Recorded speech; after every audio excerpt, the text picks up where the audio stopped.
guys, mga mahal. Kanina pa pala ako salita ng salita guys. Hindi pala naka-on video. Sorry naman. So, naggisa ako ng sibuyas at bawang. Kasi mga inday,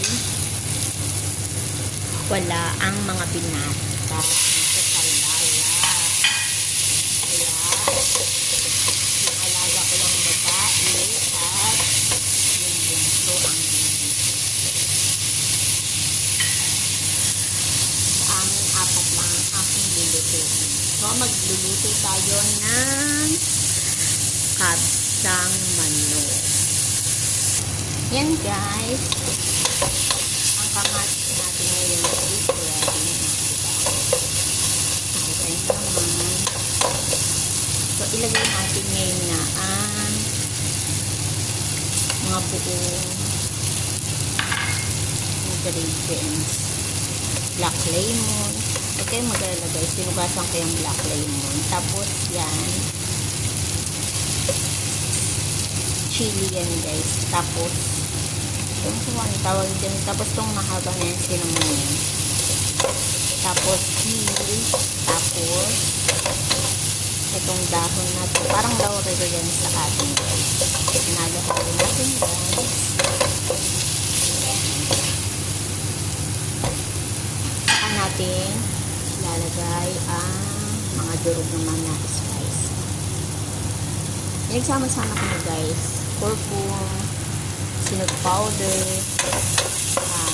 cardamom powder, turmeric powder, and salt. Saka natin ilalagay guys yung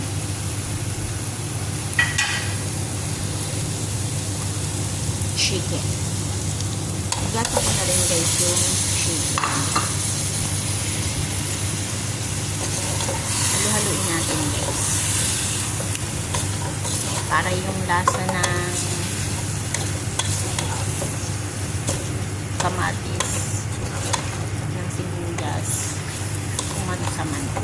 Tapos, hayaan muna natin siyang kasi diba nagtutubig naman yung nagpupusang magsabaw naman yung manok. So, hayaan natin siya ngayong magsabaw. So, tatapan muna natin siya, guys. Okay. Ayan, guys. Diba? Saka natin ilalagay ngayon ang alright. Ilalagay ang gulay. Nagkakalahati lang nilagay ko, guys, kasi hindi naman kami marami. Nilagay na natin guys yung kanin. Haluin natin ng konti. Yan. Tapos, ayan na natin kumulo bago natin takpan. So, ito guys, lalagyan na natin sa frying. Pero bago natin siya ilagay, lagyan muna natin siya ng mahidan muna natin siya ng olive oil. Ito yung pangaan natin guys. Lemon, olive oil, and salt, and chili flakes ang nilagay ko dyan guys. So, ipapahid ko siya sa manok para